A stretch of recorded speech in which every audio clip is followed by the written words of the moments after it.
don't know the power of sci-fi radio.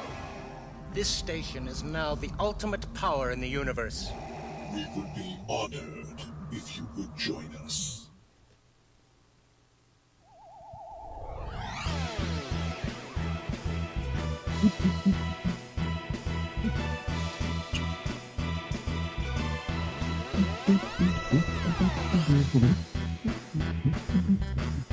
Alrighty, it's Thursday.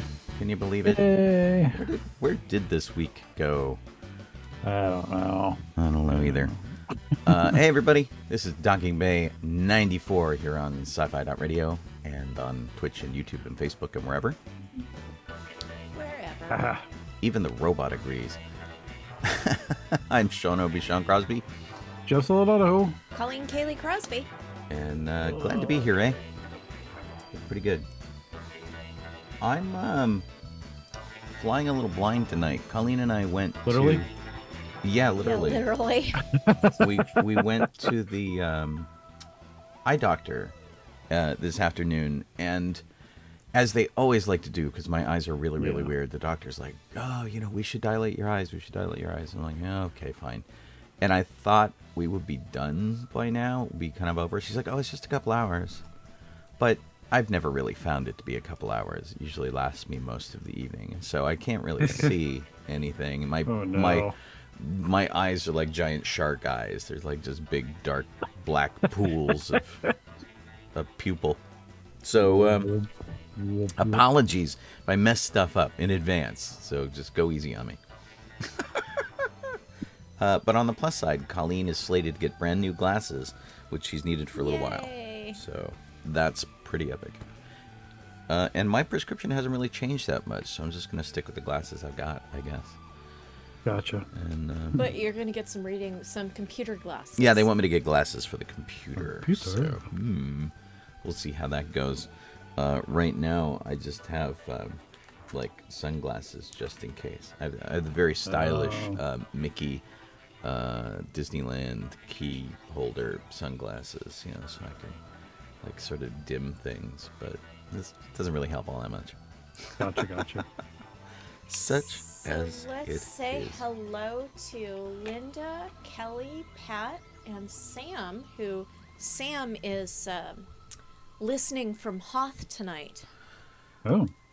Many people are. That's The because world. it's so snowy. There is a gigantic storm that is coast to coast, and Yeah. while people might be anticipating winter on the East Coast or in the Midwest or whatever, we're getting it here. We're getting proper winter stuff. We're getting snow. We're getting hail. We had hail. Hard rain. I took a trip out to Upland, which is in the foothills of the San Gabriel Mountains, Okay. on the way to Rancho Cucamonga, where we usually do our Star Wars Day. Upland's just a little bit west of that. And I got hailed on 4 times. 4 different hail Wow. storms hit us. And it wasn't horrible. It was all kind of small stuff. But, it's pretty unusual for us. And for this time of year, certainly, this is not what we're used to at all. Yeah. March is supposed to be pretty rainy. We're not quite there yet, but we usually don't get a lot of rain in February. So it's something else. And then let's say hi, before you continue, let's say hi to Frequent Falcon Flyer, Eric Gerds, That's Sky Chris. Dance Dawn, and Purple Lady 1969, a.k.a. Laura. Woo! Yep. So we had hail over at the eye doctor's. We were on the second floor of a Kaiser medical building, and everybody stopped and went to the windows to watch the hail hit because it was loud. Very loud. Yeah. And Alan is watching, listening, and everything else on YouTube. Yeah, so Mr. Kalachi. that is the only exciting thing I did with my week. Is I went out, I met Alan yesterday where we got hailed on, and I think we have sold his current library and the city of Upland on Star Wars Day. Oh, good. Because we usually do it at Rancho Cucamonga. Alan has changed libraries, and so we're sort of starting from square one with a new library, even though we've got 15 years of events under our belt sort of how to run a successful Star Wars day. So we have the tools and the talent, as Winston would say, but we're starting in a new location, which is going to be pretty cool. Okay. And that's all I did with my week. I didn't go to Gallifrey 1 because I was feeling kind of sick. I didn't go to Disneyland because I was feeling kind of sick. I had a sore throat. Oh, boy. Didn't want to be contagious on people. And I think it was just an infection. My throat, my voice is still messed up and I can't sing, but I'm feeling better. And I don't think it was even a proper cold. I think I just got some sort of throat infection or something. So, Jeff, you want to tell us about what you did this weekend? Let's see here. Hold off on your movie review until second. I have to run and grab something. Do what now? Don't do your movie review yet. Till she gets back. Talk about your other items that you did this weekend. Okay. I'll be right back. Well, on Saturday, because we're skipping something, we went to Knott's, and it was fun. We got on, let's see, Abria and Sparrow got on 3 rides. I think the rest of us got on 2. Yeah, they're on 11, and it was like something like we went on the sky cabin, and that's always kind of fun. You just kind of go up and whirl around and come back down. Got food there too, but we went on the Knott's Berry Tales ride, and I don't know what they were doing because this ride doesn't take 2 hours to get on the ride, folks. Especially with the length of the line that we were in, 2 hours was way more than it should have taken. Well, they had to hand crank everybody through the ride. The motors had broken down. So I know that it was plus it had already broken down once, and when we got there, it was already broken down, and they opened it back up. And we found out in the ride why, because some screens look like they're kind of glitchy. Oh. Because it's a shooting ride game, much like Toy Story Mania. Right. You know, it is now. It didn't used to be. No, originally it was a dark ride. It was like designed by some people that were Imagineers at Disney worked on it. You know. Mm-hmm. But it's now just it's pretty much just a dark ride. It's got a few little things in there, but mostly just a shooter. And we couldn't figure it out. And I think the reasoning is because they don't know how to manage their line. Like,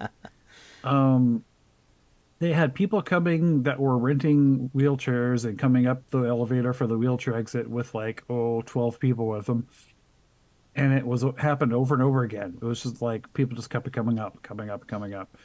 And then the lightning lane thing, which I don't know if that's what they call it there. I can't remember, but it's the same thing at Disney. You can pay a certain amount of money to get ahead of lines. You know? Right. That was going, but it was only like it's like a handful, really. But it's like the line just barely moved at all. And whenever it did move, we were pretty certain it was because people were getting out of the line. It was just ridiculous. People bailed. Wow. Yeah. Maybe we it broke wanted down to or something? Huh? Maybe it broke down or something? No, it was literally because they were letting all these people come up with the wheelchairs, and that was the problem why they had whatever. to start changing the policies at Disney too, because people were taking advantage of it. Yeah, and that's what Knott's is probably going to have to do, because that was ridiculous. And we only waited because I think Elizabeth and Ellen hadn't been on it yet. Okay. And we just wanted to get that done. So we're like, okay, and we just kind of lived with it, 2 hours, whatever. We'll come back and do whatever stuff. We got past. Yeah, because that's it was terrible. That's crazy. That's crazy. I have to say at Disneyland, and of course I can't judge because I don't know these people's situation, but I have made note of a lot of fairly young people, like in their 20s, in mobility scooters, running around and getting onto rides and stuff like that, which is really kind of strange, because there's nothing identifiable for their need for the scooter, but they're in packs running around. It's like, 6 friends will all get together and they'll all get these things, and then they'll rove around Disneyland in packs. It's a really weird kind of thing. I think the best way to solve it is what Disney has been doing with the newer rides, is by basically making the main line wheelchair accessible. Yeah, that is the best way. Yeah, and then it's like it completely eliminates it. They're all, oh, we can't go up to the exit, whatever, and then do that. Well, and so like rebuilding last week, we talked about me getting to go on to Runaway Railway. Yeah. And they're about to get rid of their reservation system. And one of the things I didn't want to do, and I wasn't willing to do, and I feel really weird about doing, Disneyland specifically, took me over to City Hall, and they got me what they call the DAS pass, which is the disability pass. Because they've seen me with my gas mask, and they've, seen me getting out of the way of people who smell like weed or too much Axe body spray, and they've seen me have coughing fits, and so they made me get this pass. And I feel awful about using it. I don't think I've used my current one yet, and they're good for like 6 months, and then you have to renew them or something. And I'm like, I can stand in line. It's not a problem. But Disney's like pretty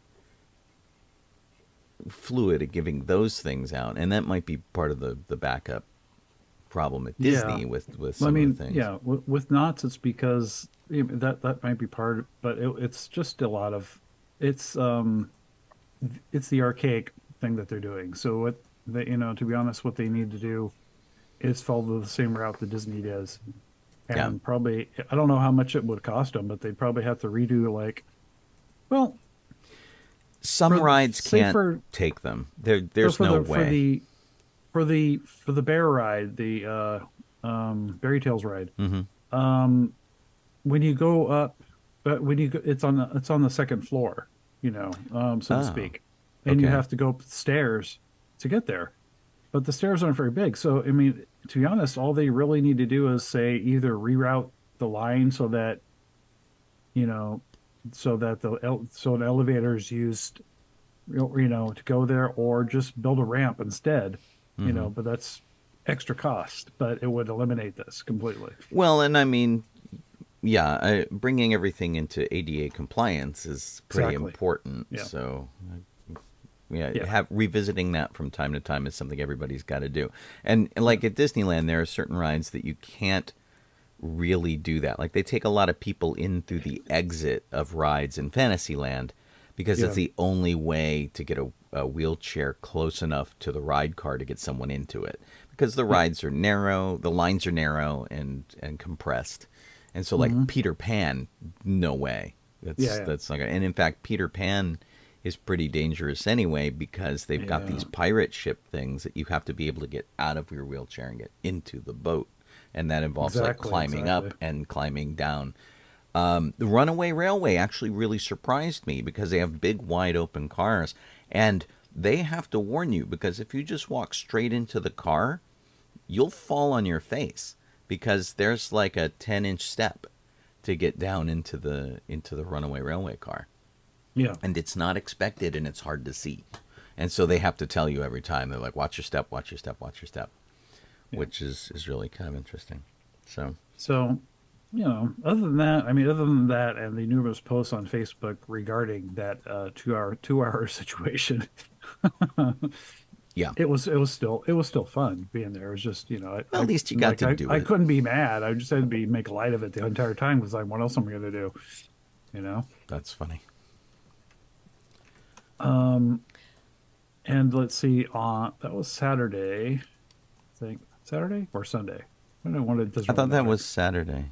Yeah, it was probably Saturday or Sunday. It doesn't really matter what day it was, to be honest. Monday, we played D&D on Monday. So cool. That was your President's Day goof off. Yeah, pretty much. So nice. Later on that night, played D&D. Okay. And you were the only one of us who has actually ventured out to see Ant-Man and the Wasp: Quantumania. Yes. So how was that? I liked it. I enjoyed it. I know that there's people that have been all, back and forth on it, but much like every single thing that comes to the theater nowadays, uh, I hated it. I loved it. Sure. Yeah. Polarizing. Yeah. I think there are certain aspects to it, and boy, this is hard, but there are certain aspects to it in the script, as to dialogue, whatever that one of the characters uses, Okay. and it's very it's cliche basically in one way because of what they did, but hmm it was also really effing annoying because I hate what they did and I know why they did it. Uh, And it just bugged the hell out of me because I'm like, what? Am I watching a flippin' sitcom? Why are you doing this? well, and is So, this a thing that they did that's helping to set up the upcoming movies? Because as I no, understand it, this is the thing that like starts the snowball down the hill for the next phase. no, no, no, Okay. no, no, It no. was just them being annoying. This had to do with Janet Van Dyne and Kang. I'll Oh, just leave it at that. I don't want to spoil anything, but okay.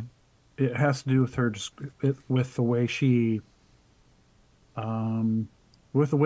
tells them Okay. about it. Hmm. And I'll just leave it at that because when you see the movie, whenever that is, you'll see it and you'll see it and you'll know exactly what I'm talking about. Okay. It was so annoying. It's like, are you kidding me? Um, So now, that aside, other than that, do you yeah, think it's like worth seeing? yeah, I loved You're it. I mean, recommending it? Okay. yeah, I think so. I think to be honest, what I think they should have done is, of course, they should have spent a little more time on it, like effects wise and such. It probably needed a little more time, and they just shoved it through the works to get it out. Hmm. But this is a movie I think would have been cool if they had shot it in 3D, much like Avatar. Okay. For the quantum realm scenes. Because if they did that and then spent the time to flesh out all the effects and stuff, it would have been amazing. Because it's just, I think like this would have been great for this. But that didn't happen. We saw it in 2D, however. Anyway, there's a 3D conversion that's out. You can see whatever. But we saw it on Well, 2D, IMAX 2D. well, and you have to bear in mind a lot of Avatar was 3D conversion. Yeah. So, Yeah. it Okay. can be done well. And they didn't shoot Yeah. a lot of Avatar in 3D. Oh, It's okay. really hard when you take all those different elements and you have to put them all together into a finished film. Really, Oh, really okay. difficult. I didn't So, think that they had. I thought they did a lot of 3D. no, and especially, I mean, Huh. so much of the film is actually created in the computer in CG that they can output it in 3D, but Yeah. that's not really shot in 3D. That's just, Yeah, exactly. exported Yeah. in 3D basically. Yeah. So when Laura brought up a point that they were saying that they should have had Luis in it, and I agree. I would have liked to seen Luis in this, Yeah. but I think the way the action is and story is that there really wasn't time for Luis to be there and the rest of the guys. So that's I think that's why they did it the way they did. I don't know if he'll come back later, in a future one, or if he's done being in Marvel movies. I don't know, but it would be nice for him to have him come back at least for the next iteration, as it were. I, Yeah, Yeah. I'm super bummed about his exclusion yeah, from Right. this movie. and it was a bummer, but They should have had him do something. He should have either introduced the film or been a post-credits scene wrap up or Yeah. They just should have had him somewhere. I know. But But I see. aside I from can that, see why it they is didn't. it is still really funny. It is still a really funny movie. It just doesn't have Luis in it. So, um, I was laughing a lot in this. So it was very comedic. Um, Which we and were so worried about yeah, because we had a feeling that they were going to roll over on a lot of that stuff Yeah. And No, the no, no. trailers look really, really serious. They don't Yeah. seem to be as kind of relaxed as the previous two movies. Yeah. And now we have an article on the page, on the Sci-Fi Radio page that I want to ask you about. Pardon me. Excuse me. Just in the way that it's written, Yeah. by Susan McDonald. Mm-hmm. So the way she presents it is, I don't know if this is like her trying to make some sort of statement or something, but this is how she phrases the movie. Okay. The Wasp, her parents, her boyfriend, and her boyfriend's daughter must attempt to escape the quantum realm without letting Kang out too. Now, the story point aside, is it about the Wasp, or is this just Susan, making a point, I or think was that the Wasp not in it enough, or I don't understand her comment and how it applies to the movie. Yeah. Okay. So here's, I think that I'm not sure, but what I gather from the film, what I'm coming with from the film is that Janet Van Dyne, the original Wasp, plays a much bigger role in this than she has in the previous two. Obviously, in the first one, she was just flashback stuff. Right. But this one, she plays a way bigger role than the others. So that's why in a sense it's more of her movie than it is the others. Because you actually get to know a bit more about her, so to speak. You get to know her right, more. But this which is good. This is not written about Janet. This seems to be written about Hope. Yeah. Because it's like her parents, her boyfriend, and her boyfriend's daughter. That's about Hope. No, Hope. I think Hope plays I'd say about as much of a role as Scott does in this, because I think, like I said, this is more about Janet than the rest of them. So okay. I think it's more focusing on her than the rest. Interesting. So that's why I was happy to see, because, God, more of this character, because, hi, I'm here, goodbye, like in the second one. Well, and that's what the trailers make it look like. Is it makes it look like a lot of characters are really underused, and that they don't have the sense of humor in the movie that you're expecting from the series. Oh, no, it works out. I mean, and they introduce a character, or I'll just say they introduce a character. If I say something else, it'll give it away. We'll have to see if we can check that out in the theater. Yeah. They have a character that shows up and it's funny, and also supposed to be, and I guess frightening at times too. So, but it works. The way they did it works really well. But like I said, the comedy is there. Okay. Scott, Janet has a big part in this. Scott has a very important part in this, and of course Hope. So and of course even Hank. Like they all have pretty large parts.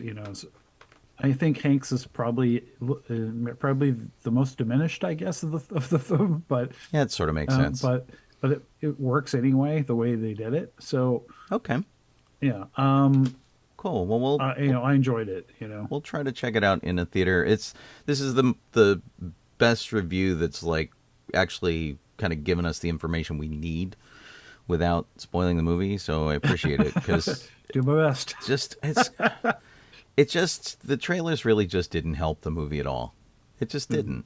So no, and the trailer is much like it was like Guardians of the Galaxy. It's like boom, boom, boom, boom. You're like, what? Yeah, exactly. So I'm like, oh no. Well, maybe we can go check it out like this weekend or something. Okay. Right, When it's raining. Say hello to Mela, Nick, Rob, and Christine, Lori, and Liz. And Liz says, tell Sean to get computer glasses with a different frame than his everyday glasses, because then you'll be able to tell them apart. Oh, that's almost a given. I mean, my current glasses have no frame at all, so I'm sure whatever I'll get will be that. And if I'm smart, they will just live by the computer. That's going to be the biggest problem, is taking them off and letting them sit by the computer. But I totally will do that. And Mela, if you're around tomorrow, you're not getting messages from me, so I'm going to try to call you tomorrow and talk to you on the phone. So just a little bit of side business there. And then over on Twitch, let's say hi to Budala and Moira. And Moira wanted to know if we got tickets to Star Wars Night. Nah, and we didn't get tickets to Star Wars Night. I did not either. So I went to part of Star Wars Night last time. I officiated a wedding for a couple who gave me, they had a ticket, and so they gave me their ticket. And I went in, and it was interesting, but it wasn't engaging to me. So I didn't really feel like that excited to kind of do it.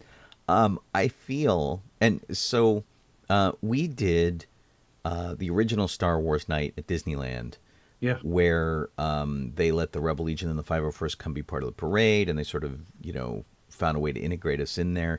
And they were trying a lot of different things, and it was kind of a really fun night. Yeah. The last one that I went to was very much like their Halloween event. That it was almost identical to the Halloween event, except you were mostly doing photo ops and not collecting candy. I want the candy. Right, which is a problem. and the other problem about this is that, and I don't know if Jeff has this problem, but I do. They're fighting the ghost of the last tour to Endor, because Jeff and I met at an event very much like a Star Wars After Dark thing that was in Florida, and that was a pretty epic event. They're kind of hard to top. Yeah. So I wasn't feeling it this time, and the battle. First off, if you got tickets, congratulations, because it was a fight. I was watching everybody on my Facebook page. Very stressed about it. Yeah, it was nuts. So if you got tickets, congratulations. As far as us, we just, I don't know. I wasn't feeling it. Colleen can take or leave it usually. And it sounds like you weren't up there either, Jeff. What's interesting is I have a friend who went to one of the Sweetheart Nights, and he said he will never go to anything but the After Dark events from now on. Oh, really? He had so much fun, and the crowds were so much less than he's used to, that he said, I'm never going during the day again. Wow. Yeah, it was their Valentine's event. Okay. Which gives you a limited amount of time in the park, but I think it lets you accomplish more because it's Colleen and I... Well, and he didn't even take advantage of all the hours that you're permitted to be in the park. Right. He didn't want to fight the crowds early in the day when you got early entry. Colleen and I used to go on radio nights when KLOS would have some sort of Mark and Brian night. They would open Fantasmic, or they would open the Tower of Terror or something like that. And those kind of events, you get very spoiled by those. And especially when we went, oh my gosh, they didn't have the entire park open for KLOS, for Fantasmic. They had most of it open. There was another one we went to that they did, and not only did they have everything open, all of the carts had free food, which was crazy. That's nice. So you want an ice cream sandwich, you want a churro, what do you want? Knock yourself out. And you could go on any of the rides, and you kept running into the radio station persona around the park, which was really great. I think we rode Space Mountain with Uncle Joe Benson or something. Nice. Which was really funny. And there's you get spoiled by that kind of thing. And I could see, if you don't have an annual pass, if you only go to Disneyland a couple times a year, buying a special ticket for a special event like that's totally the way to go. Yeah, totally. I think I would probably end up doing that too. Yeah, I could see that. So. But if you go to Disneyland a lot, well, I remember going one of the times that it was Disneyland's birthday. I don't remember what year it was, and so the entire day, if you wanted, you can pick up these free pieces of cake all over the park. That's fun. That's awesome. Was it good cake? It was okay, but it's cake, and you don't want to eat that the whole day. It was right. Yeah. Sick, you can't just eat cake all day as much as you want to eat cake all day. Yeah. So I went to Gallifrey, Gallifrey 133 and a third. Long live the revolution. Which is the 33rd iteration of Of Gallifrey Gallifrey 1. Yeah. Gotcha, It's gotcha. the Doctor Who convention, and it was lots of fun. I didn't go Friday because I was working, but I went Saturday and Sunday and manned the costume repair station. I didn't get to see any celebrities this time. I saw some minor celebrities, but I didn't really know who they were. Well, that's because they put you in a different hall this time.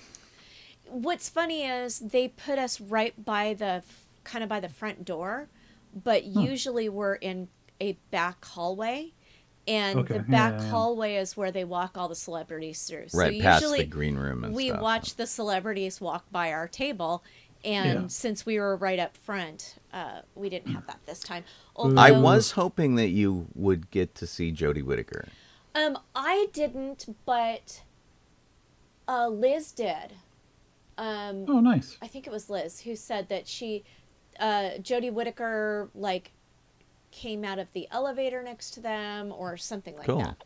So, and Melissa, who's our costume repair chair, got to see a lot of the celebrities too, which is always kind of fun. I mostly, I didn't do a lot of costume repair. There wasn't a ton. Well, they didn't have a mask. Oh, no, they had a fashion show. There was no masquerade. There Friday was a night. fashion show. But, yeah, they had and also, we've never been requested to hang out for that. So Right. it's not really a thing. But usually there are a lot more costumes. There were only There a were couple fewer this of year. really big costumes. One Yeah. of them was somebody did a crossover between the Banana Splits and Doctor Who. That was pretty funny. Yeah. And then somebody wore a giant rocket ship on their back. Like a... What's that one they used to have at Disneyland? Oh, it was the no, it was the Saturn V Yeah, rocket. it was the Saturn V. Yeah, and I'm not entirely sure why. I don't know either. But I did see a picture of that. The two cutest costumes I saw was a toddler who was dressed like 11 and riding in a canine stroller. Oh. So canine, the robot dog. The tin dog. Yeah. Yeah. And the other one was another toddler who was dressed in a spacesuit and had gotten a hold of two guys who were dressed as the The Yip Yips. the Yip Yips, Oh, okay. and was dragging them around. It was adorable. Yip yip yip yip yip yip yip yip. Uh-huh. Yeah, and I didn't get to any of the panels. I usually don't at the conventions when I'm volunteering. I didn't even look at the program, so I don't even know if there was... Craig Miller had a panel with Chris Chibnall on it about writing. That was on Friday, though. Right. And I wasn't there on Friday. Chris Marble says the giant rocket was there last year, too. Oh. So, yeah, the only things I did were I sat at the costume repair, did a few repairs, and went and looked at the dealer's room and did a little bit of shopping. And then somebody gave me, because they didn't want it, I guess, this really cool Jessica Jones figure. Oh. Oh, cool. So You took they her. had a box took her out of of the box. stuff they didn't want, and they had brought it to auction it, but brought it way too late for the auction, and then they just basically stood in the hallway and said, "Anybody want anything out of this box?" Oh, man, that's cool. Yeah, it was fun. So, weirdly coincidental, the eye doctor that we saw today was also named Doctor Who. That was awesome. But H-U, like who. And Yeah. it involved a lot less running than you would normally experience when meeting the doctor. Yes, So, and I Gotcha. also got this adipose pin. If you can see that. Yeah, Which I was wearing today, and Doctor Who did not mention anything about my adipose pins. Oh, so man. I'm going to go with she's Not not, a fan. Right. Oh, man. So was the examination room bigger on the inside? No. No, it was Oh, just geez. And Yeah. we went for Man. similar appointments, and they ended up like hosting both of us for a while, then splitting us up, and then bringing us back, and it was very it strange. was weird. Yeah. Yeah, it was kind of like an alien abduction. It was very Yeah. strange. And it was the amount of time that Well, Sean no. was gone was also odd. It seemed like they kept him away for a longer time. Well, I but then would've you had to expected. sit through me going through all of my stuff, and that must have been tedious. Must have been a very tedious visit for you. I mean, you had to sit there while I picked out glasses, so I did, yes. That was, also tedious. My gosh. That's pretty funny. and then of course the hail today. We were at the optometrist when the hail happened. Right. Which was like the 6th hailstorm I've had in 2 days. Wow. Was nuts. It was the first one. For me. Sorry. It was my first hailstorm of the season. Okay. It was my first hailstorm since, like, I don't know, the 2005 or something, when it hailed so hard on the 105 freeway that it looked like it had snowed. Right. Oh. You had piles of hail in between the lanes. Yeah, and it flooded, what is that art installation in Watts? Watts Towers. It flooded Watts Towers. Wow. Wow. All right, so we should move on to Star Okay. Wars. We should indeed. Jeff, Mr. Jeff, sir? take it away.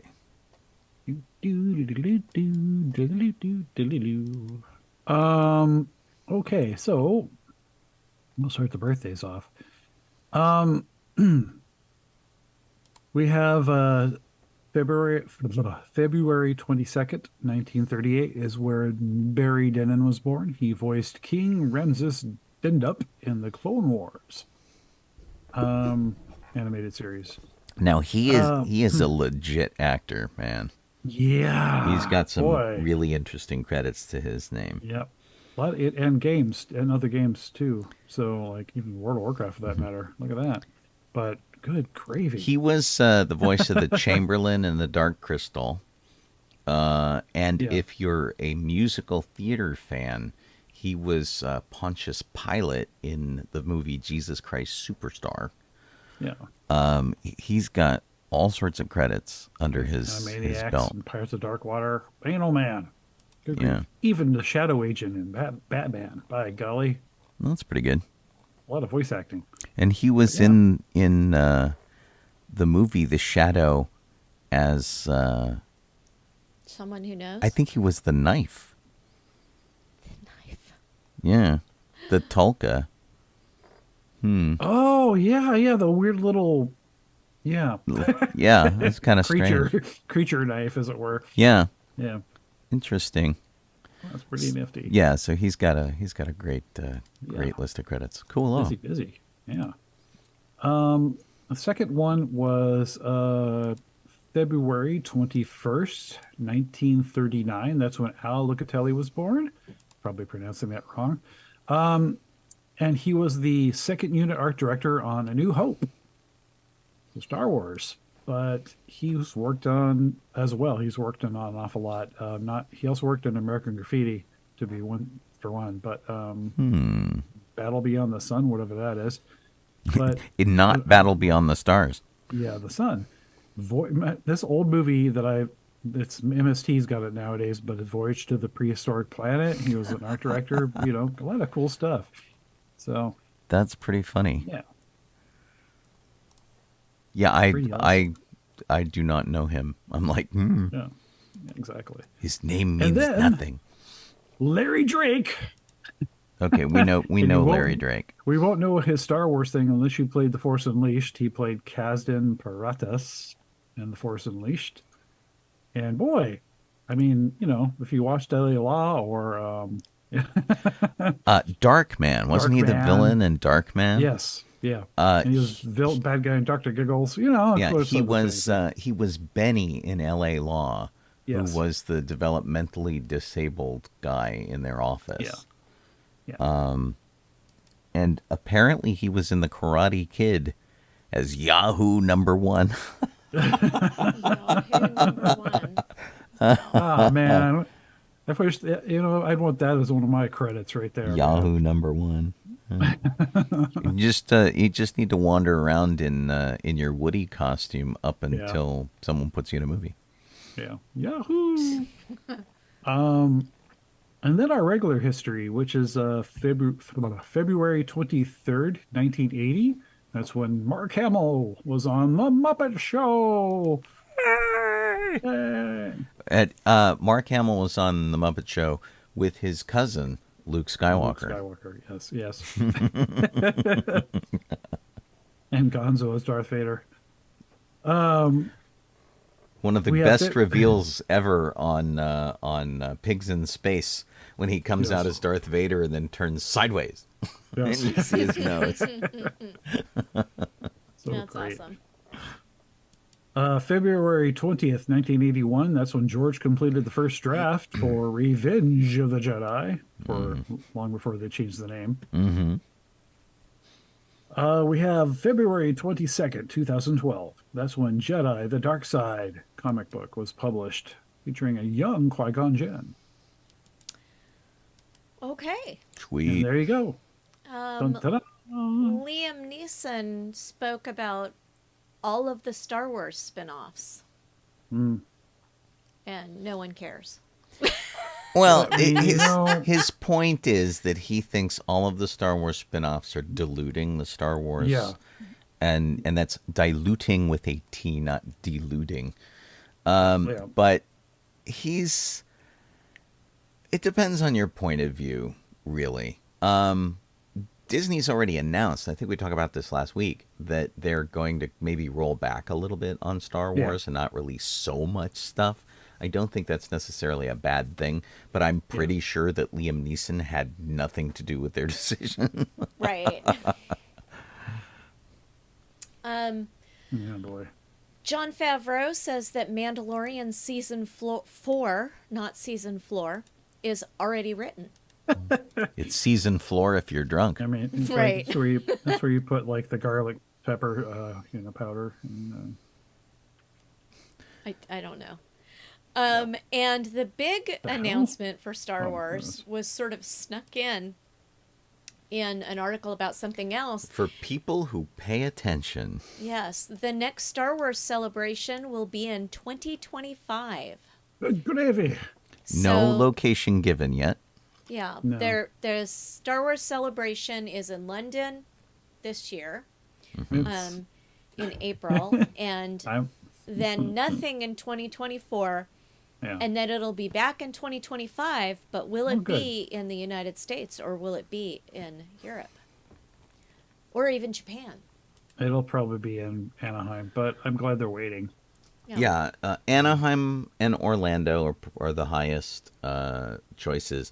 I'm still amazed that they have yet to do one in Las Vegas.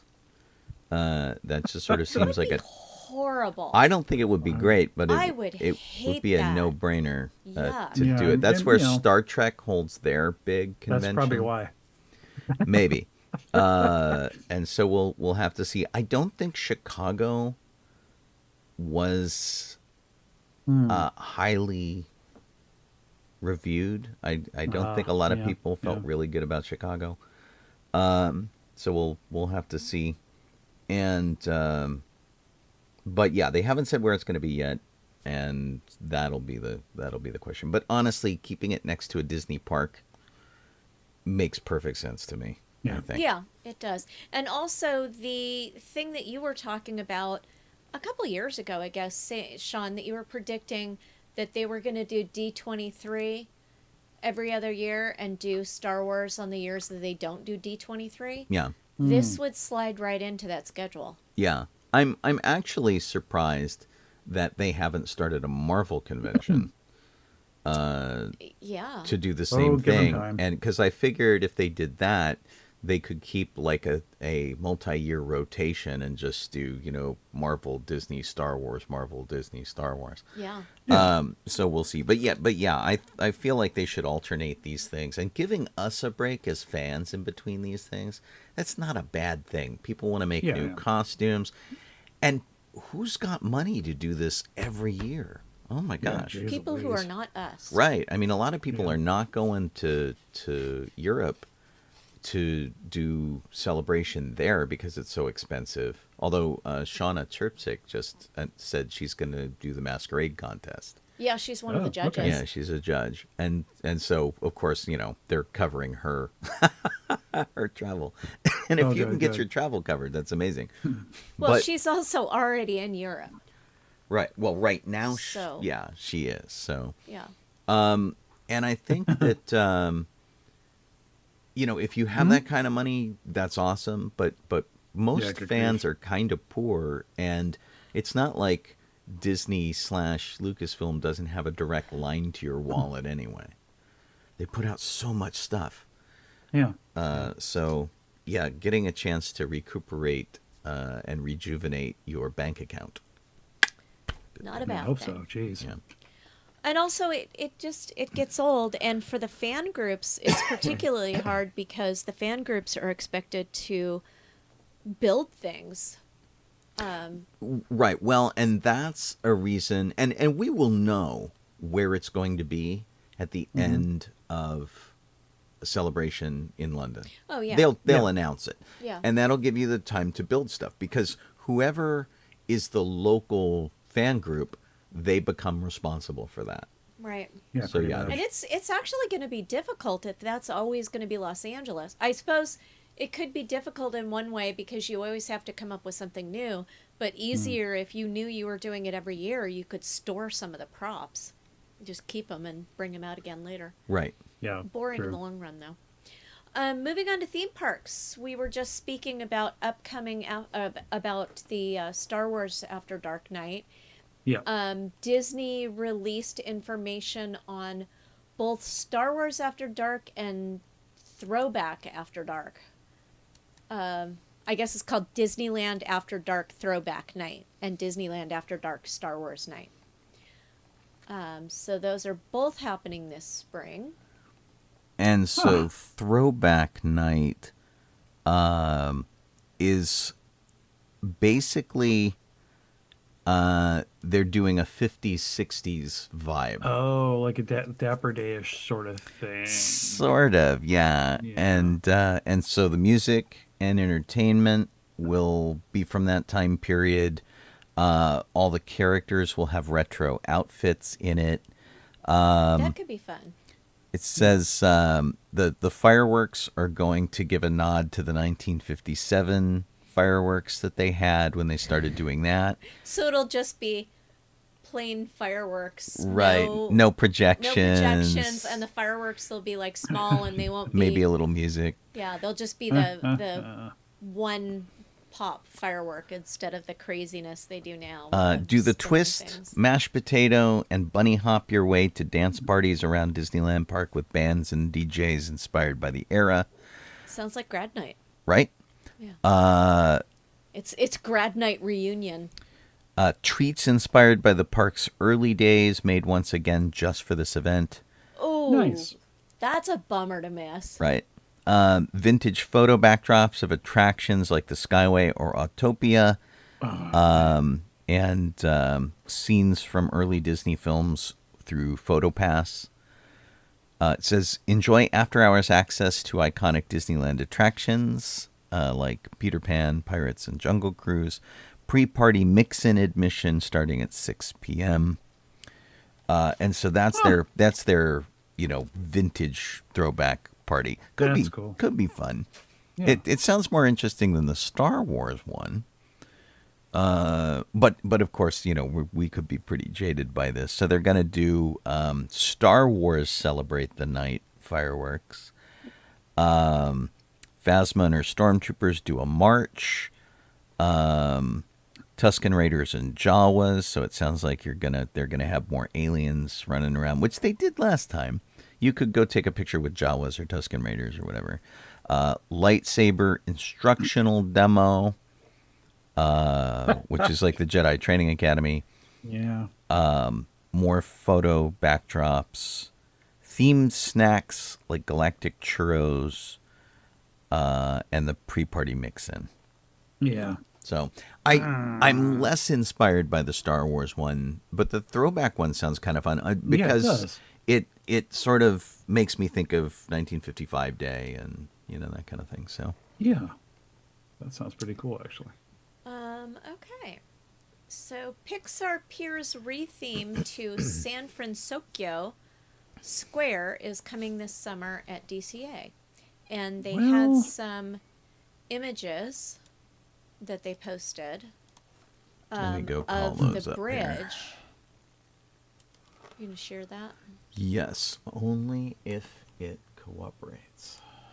All right, let's see. Here we go. So sleepy. So the San Francisco Square, which doesn't sound particularly big. I don't think it's taking over Pixar Pier. I No, think it's just taking over the area by just before the you Pacific get Wharf. to the pier. like Yeah. Bodine and stuff. Yeah. Yeah, where the Pacific Boudin Wharf and part. there's like a Chinese restaurant and Yeah. a Mexican restaurant over there. Right, and Yeah, they're going to so that's what I retheme those a figured. little bit. Was getting changed. Yeah, Eric Gertz says it's taking over the food court, which is an excellent description. Right, which is Yeah, pretty much. Colleen, Amy, and I ate there last time we were in DCA. Yeah. It looks pretty cool. I mean, you got a little bit. A lot of people have complained since they took out the Golden Gate Bridge. This brings a little bit of that back to it, which is kind of fun. Yeah. And tech That's salvage area. Not sure what Baymax. that is. maybe it's it's the meet and it's greet the with Baymax. Baymax meet and greet. Yeah. Yeah. That's cool. This is kind of cool. And then this is the food court area, which doesn't exactly look like this because it's got a lot of tables in front of it. Right. it looks like- it looks they're not like this changing if a you lot, but removed all some, the tables. Yeah. It's mostly signage and banners and Yeah, things yeah. like that. And, So that's cool. At least it's something that'll shake things up a little bit. Yeah. Anything to change it from the initial design is probably good. Is a good thing, really, to be honest. Well, and I feel DCA even more than Star Wars, Disneyland should be changed up more frequently. I think that's a perfectly acceptable thing over at DCA. And hopping across the courtyard to Disneyland, Mickey and Minnie's Runaway Railway virtual queue has been ended. They say that they are reserving it in case they need it in the future, but the other rides that they've said that about haven't been They've never revived. brought them back. Yeah. they've never brought 'em back. So I feel like they kept the virtual queue for such a short time. Yeah. Well, I had one opportunity to try it.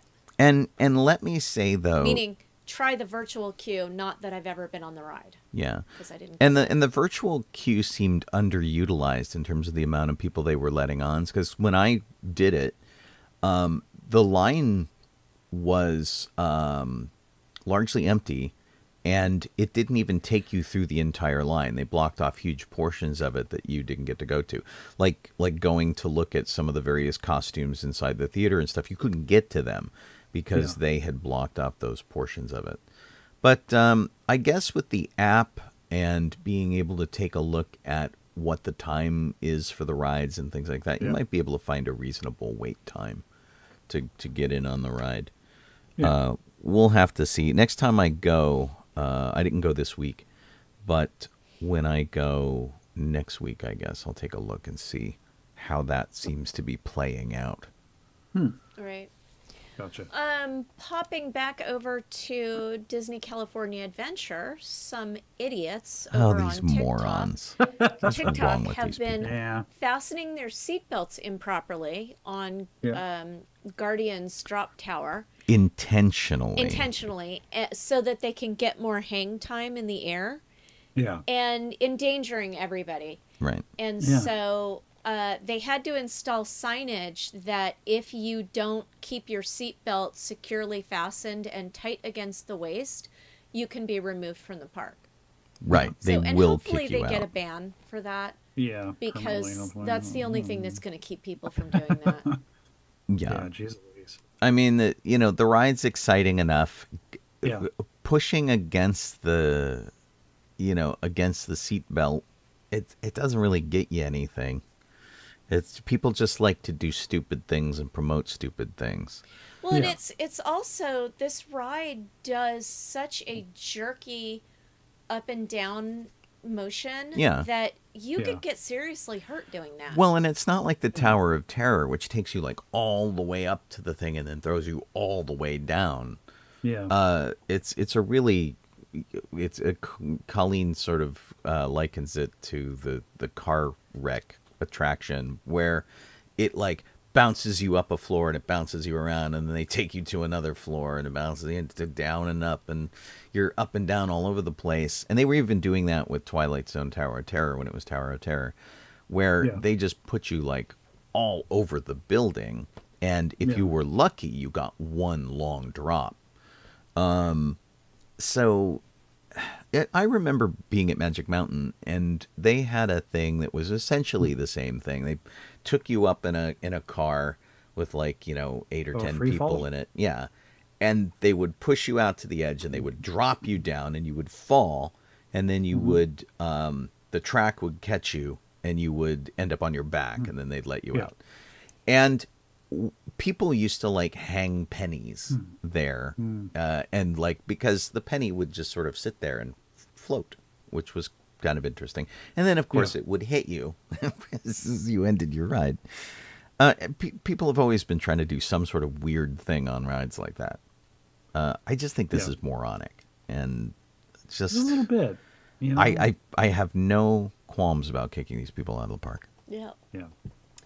And finally, just next door to Guardians Breakout is the theater over at Disney California Adventure. The Hyperion. Where they are finally opening a new show. Yay! And that show is called Rogers the Musical, the Captain America musical that they made fun of in... Hawkeye. Yeah, Hawkeye's thing from the year before last, right? It wasn't just this year. It was the year before last. I think it was last year, yeah. But 2022 or 2021? I think it was 2022. Oh, okay. Yeah. Anyway, as Eric points out, it seems like a joke, but it's not. They're really doing this. Do you have that trailer, Sean?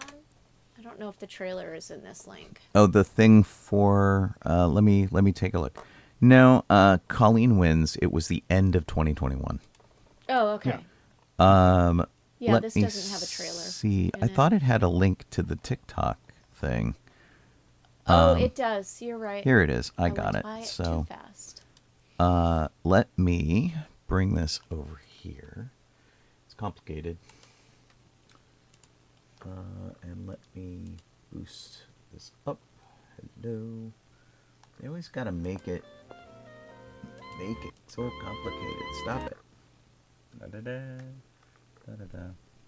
You don't seem to be able to make TikTok videos big. And that just makes me sad. Alright, I'll show you what I can. Let's see. Here's this. Ta-da.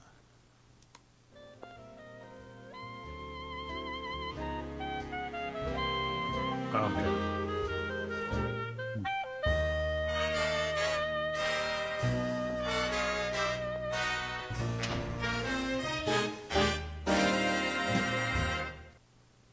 Anyway, kind of cute. Of course, they're seriously crossing their time frames there, because Rogers the Musical was very much in modern day, whereas Agent Carter wasn't so much. So, but it's fun. Yeah. So we'll see how it shakes out. Woohoo! Okay. I'm going to jump in here and remind you guys that you are listening to sci-fi.radio. If you're listening to us on the internet, That's our URL for our radio station. It's there 24/7. You can listen to all sorts of geek music and shows and things like that. I have a show in the morning at 9 a.m. that's called Good Morning Tatooine. And, of course, we've been doing this show here on Thursday nights for many, many years.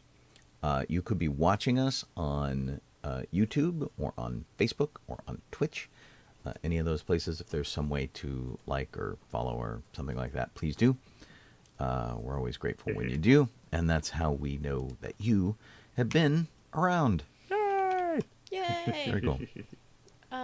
Okay, so moving over to Florida, Genie Plus actually sold out for the first time at Walt Disney World. That's wacky. Yeah. It must be tourist season. Purchase of Disney Genie Plus service is no longer offered for today. And this was February 19th, which was the day before President's Day holiday. And traditionally at the Disney parks, the day before a Monday holiday, the Sunday before a Monday holiday, is the busier day when you have a 3-day weekend. Right. That makes sense. So that was the busiest day, I guess, of the weekend. Yeah, people can travel Saturday and Monday and have Sunday at the park.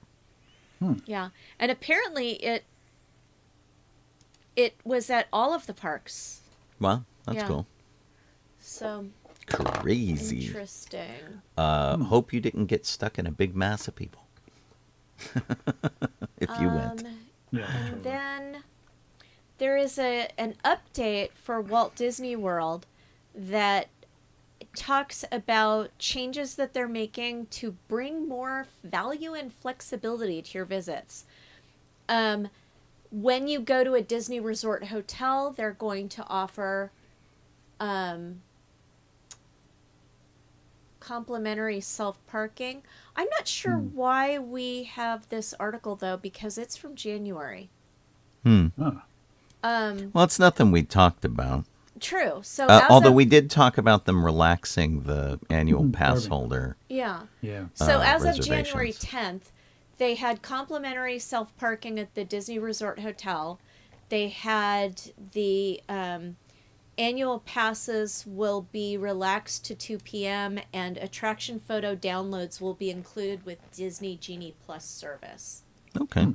Cool enough. Gotcha. But Gotcha. the attraction photo downloads doesn't start until March 20th, and the annual passport change doesn't happen until April 18th. Okay. So that would be why. Some of these are still upcoming. And then one last item taking place at Disney at the Grand Floridian. The fancy. Narcoossee's restaurant is making a return on April 1st, and that's their fancy restaurant. Super expensive shishi restaurant. Yeah, So, with the fancy foods. Okay. right. So Cool. that's it for theme parks. Cool. Well, I'll tell you. I like the one trailer. Speaking of fancy foods, Sean's going to share and his fancy foods. I didn't. No. I didn't get a chance to warn Jeff about this, so he could pick some up. And I'll tell you, it was really hard to find this stuff. It was more of a probably mercy. Yeah, was, probably. It's really, really, really hard to find this stuff. So, so I have. Let me switch over to here for a second. So I have what should be called Peepsy, but it's peep flavored Pepsi. They really missed a beat there. I not only this, so they missed the beat there, and it specifically says it's artificial marshmallow flavored Pepsi. And this should also be called, although that could be creepy, Dr. Peeper instead of Dr. Pepper Peeps. But anyway, so the soda is a little more common than the Peeps are, and can I just say, Peeps have gone hard this year. They have so many different Hard? flavors of Peeps. Oh, a lot, not Oh, Yeah. boy. not the opposite of a soft marshmallow. Right. They've gone like crazy. They have fruit punch. They have party cake. they have all of these different flavors that they're doing. Although this seems to be the only tie-in flavor that I've seen that's like an actual licensed flavor of something. Now, I'm a marshmallow junkie. I love Malamars. I'll eat pretty much anything that's got marshmallow in it. Colleen, who felt bad because... And we have so much candy in the house. Oh my God. We have way too much candy in the house. It's a bad thing. We just finished off like 2 boxes of Girl Scout cookies. Oh, jeez. And we finished off a box of See's candy that was nuts and chews, which did not contain the Scotch mellows it usually contains. So Colleen actually got me a box of just mint Scotch mellows, which they put out for St. Patrick's Day.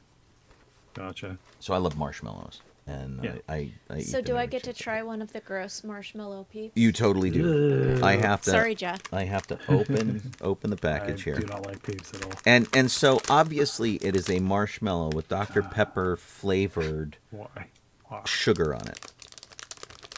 That's the yeah. whole thing.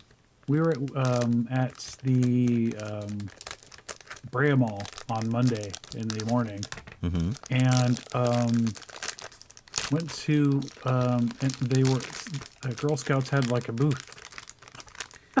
We didn't get any of the cookies, but they had a booth like in the middle of the mall selling Oh my cookies. God. They had a booth This smells so good. At Gallifrey. Gallifrey, yeah. Oh, But they nice. usually do. Yeah.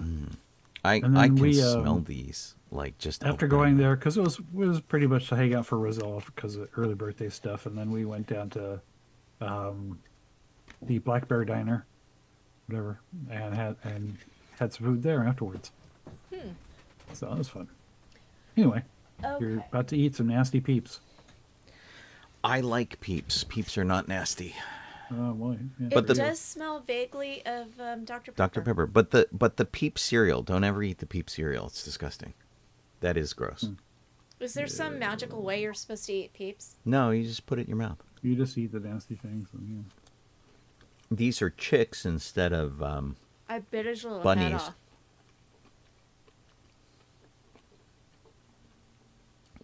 it has that cherry cola-ish Yeah. It does taste like Dr. Pepper. flavor that Dr. Pepper has. Now my step aunt in law, it's very complicated. My stepdad's brother's wife used to work in Texas at the test kitchen for Dr. Pepper. She had like a degree in home economics, and she parlayed that into a job doing this kind of thing, coming up with these kind of crazy tie-ins. These are So, really fresh. aren't right? Yeah. They're great when they're fresh. And it took me. I don't think I've ever had a Peep that was this fresh. I went Not to that I've eaten several that many. stores trying to find these, and I'll tell you, in full disclosure, I bought 4 boxes of these things Oh jeez. because they're only $1.50. Anyway, they're really good. This is a thumbs up if you can find them, and I believe Walmart is the only place that has them. The Walmart stores I couldn't find them in, and they're like, oh yeah, we sold out of those before Valentine's Day. I found these at the supermarket, at the Walmart supermarket. Huh. So now this I have my doubts about. See if it makes a little hissy sound. There you go. Is it just going to taste like the the Coca-Cola Starlight? That's Maybe. too sweet. Now it smells like Pepsi, maybe vanilla Pepsi a little bit, but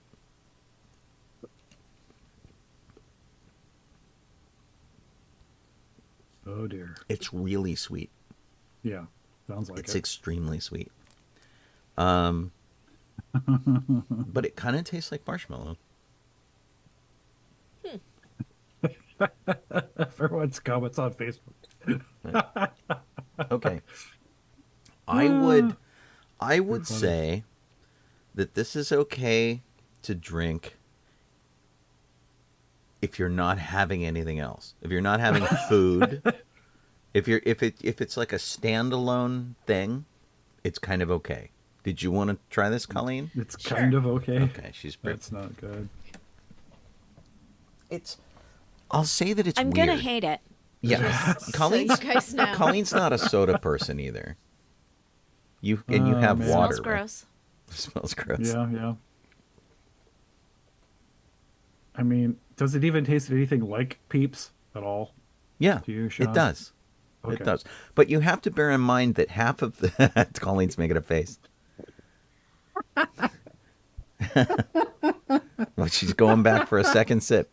Half of the Peep taste is just pure sugar, and then half of it is marshmallow. Oh man. And so This always tastes like sugar. Pepsi always tastes like sugar. So it tastes like Pepsi at first, and then after you swallow it, the aftertaste is marshmallow. Oh man. Okay. And That's good. I think all my teeth are gonna fall out. Yeah, probably. so Colleen Ugh. does not like most colas, and she does not like marshmallows. So that was pretty brave of you, Colleen. Well, Yeah. I need to find some Kickaboo Joy Juice and bring it up there sometime. You can try that. Right? Yeah, that'd be good. Well, just don't bring us Earn Brew because that stuff is nastier than I'll nasty. tell that See, even. and I like It was horrible. Iron Brew. So was it similar to having that Vegemite and chocolate, Colleen? Or is it a different kind of horrible? Oh, it's a different kind of I horrible. didn't spit it out. So the Vegemite and chocolate I spit out, but the Earn Brew, I just saw. We must have gotten that a year ago because I just saw the Facebook memory Oh yeah. of that, no. and my description was that it tasted like cough syrup with an afterbite of tinfoil. Of metal, right? Yeah, It does contain iron in it. Oh, wow. pencil erasers. boy. I think Yeah. was also in my description. It's a Scottish drink, and it's very different. And so we had gone to a import shop, a UK import shop, and I bought Okay. some. And Nice. Okay. I thought I saved the bottle. I guess I didn't. Anyway, it's an old, traditional drink. And to be fair, I'm sure that the Iron Brew now tastes nothing like its original conception. So, all right. Gotcha. So, split decision on the Peepsy, but this will be out for a while if you really feel the need to go find some. Oh, that's okay. It tastes like vanilla Pepsi. Gotcha. Mostly. These are a win, though. I think these are really great. So, and since Colleen doesn't, more for me. Well, I mean, if you made s'mores with that, you'd have to leave off some Oh of my the God. chocolate because it would be too sweet. Right. That's too dang funny. Well, and these would probably be really good because they smell so much like Dr. Pepper. I bet these would be really good for peep jousting. If you don't know there you go. what peep Yeah. jousting is, it's when you put two opposing peeps with skewers through them in the microwave, and you turn on the microwave, and they expand because they're marshmallow, and they spear each, and whichever one spears the other one better wins. But of course, Okay. they smell like whatever the peeps are. So I just got some good news. Oh yeah. Our flight when we're going to Japan, Yes. and our flight when we leave Japan leaves at 9:00 at night, which means we get most of an additional day in Tokyo. Sweet. Okay. Of course, they did make us pony up extra money for our flight. That's good. It was not That wasn't Cool as beans. good of news, but Yeah. you know. Okay, so Yeah, we got moving a trailer. along.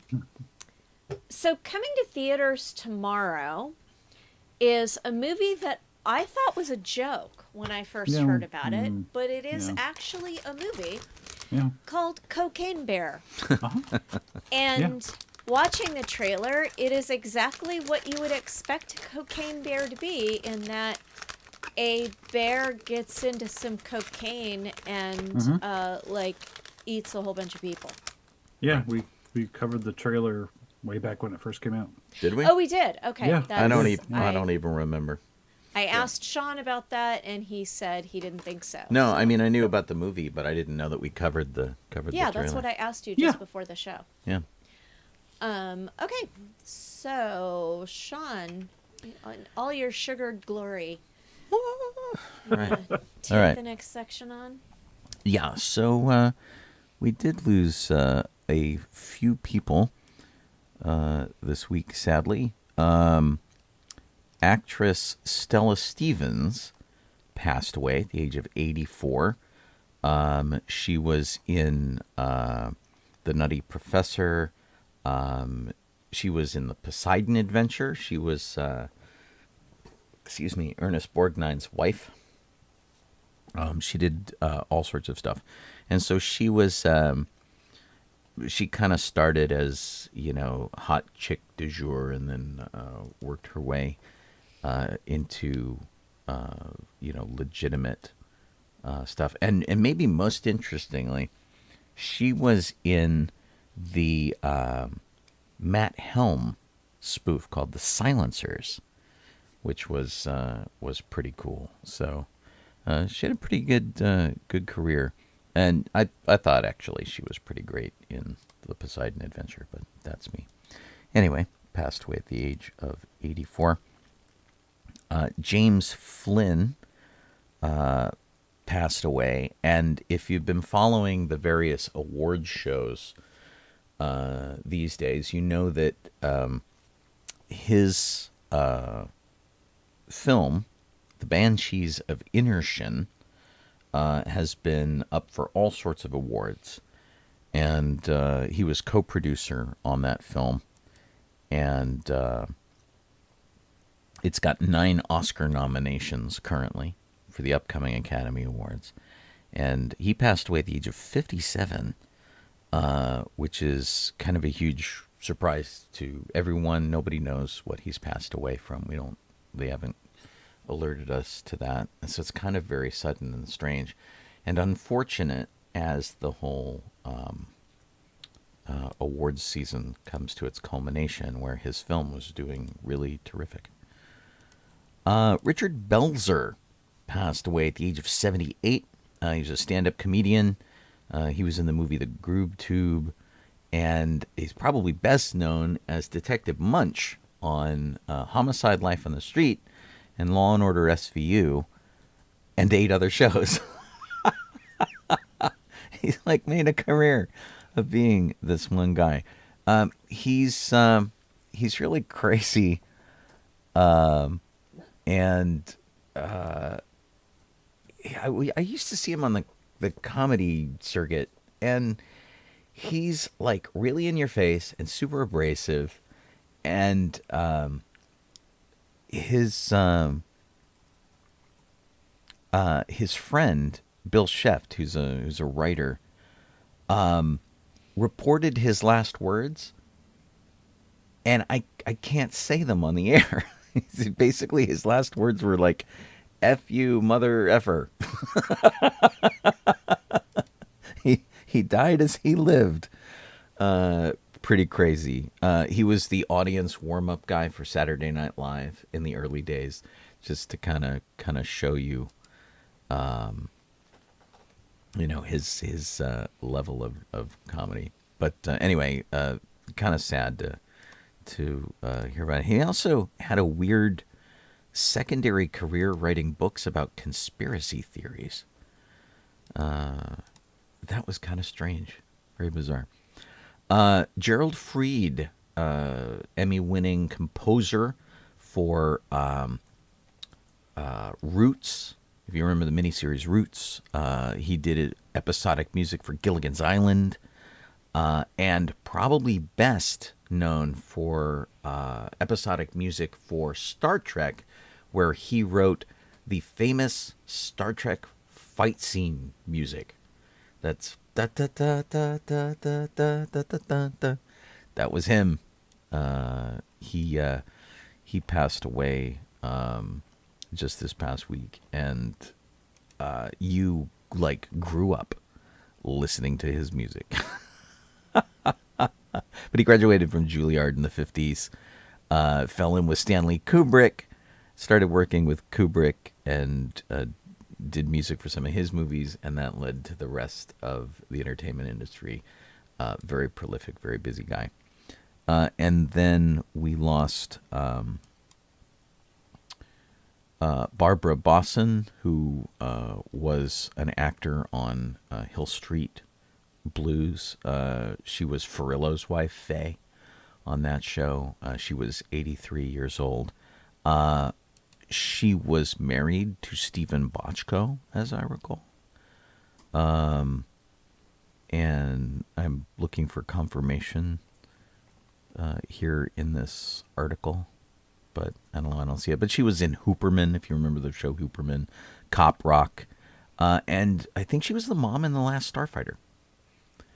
And so she had a pretty long career, and her very first movie was Bullet with Steve McQueen, so kind of cool. But anyway, sad to hear of her passing too. Yeah. So on to speed round. Yep. Jeff. This is news that I only found out about today. I've been watching, not very long, really, probably since last year, the phenomenon of the back rooms on YouTube. And these are usually like little found footage movies that take place in something that looks like old office buildings, or not old, but active office buildings with nobody in them. Mm-hmm. So it's liminal space. But it's like found footage, and someone usually would fall into these, and like they would be walking down the street or something and fall, and they would land somehow and land inside of this building, and they don't know what to do. And usually at the end of these, there's like some weird monster that, funky looking, weird, scary monster that would come after them, and they'd run off, and they'd be the end of it. But that's generally what most people have been doing. There's a guy that's been doing it for a little while.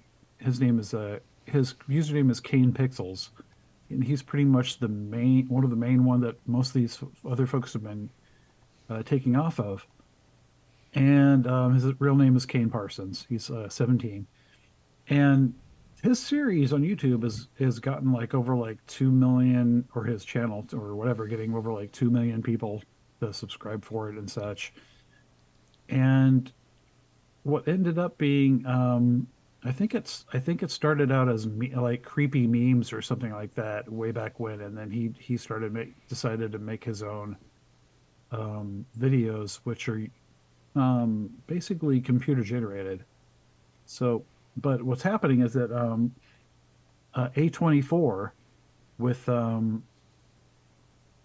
Atomic Monster and 21 Laps and Churn-In Entertainment, all these different companies, are putting together a film, which is The Backrooms, based on The Backrooms by Kane Parsons. And actually, Kane Parsons is actually going to be directing it.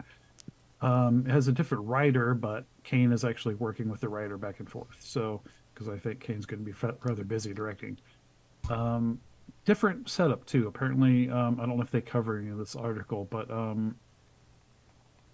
in most of these backroom things, it's like I said, it's like a found footage thing. But actually, the film is going to be traditional, so it won't be found footage. It'll be like a normal, 3-act or whatever film without like no shaky cam and all that kind of stuff. It'll be an actual start to finish movie. And I think he's supposed to be starting filming like this summer, I believe, is when it's going to start. Because he's 17 and it'll be in, summer break. So. And is this a thing we need? I mean, the whole kind of like found footage, wandering camera, thing. I was over that a long time ago. Yeah. So, this is actually, mm, it's something like that, Eric. Yeah, the SCP Foundation. It's um, async is what this one is.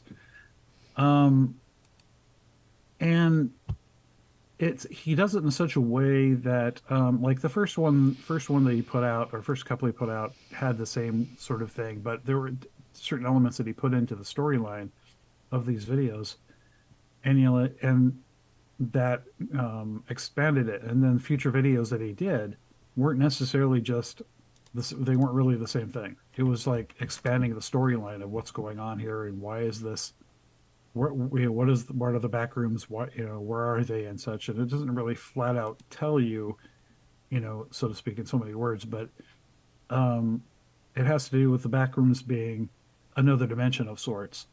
And Mm. this company, Async, discovered a way to get it, a doorway of sorts, to open it, and they could actually go in there and look around. And some people have just been disappearing like missing people, missing kids and whatnot, disappearing because they're falling into the back rooms. Mm. So his is more of his covers a lot of storyline and background and explanation Right. to it. So this film is going to be part of that, so to speak. It'll give you a lot more information too, and go to the storyline. So that's what I'm more interested in. It reminds me a lot of ARG kind of stuff in a way.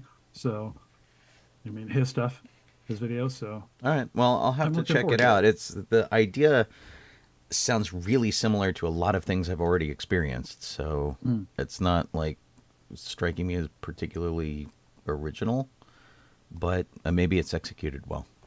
Yeah, So, interesting. yeah. We'll see. So I want to talk about something ridiculous. Okay. It's been reported by an online, I don't know, a website called Metro out of England. So it's possible that this is a ridiculous website that only reports stupid news. But Netflix, BBC, and ITV are set to ban corsets from period dramas like Bridgerton over health and safety concerns. Okay. Can you hear my eyes rolling into my head?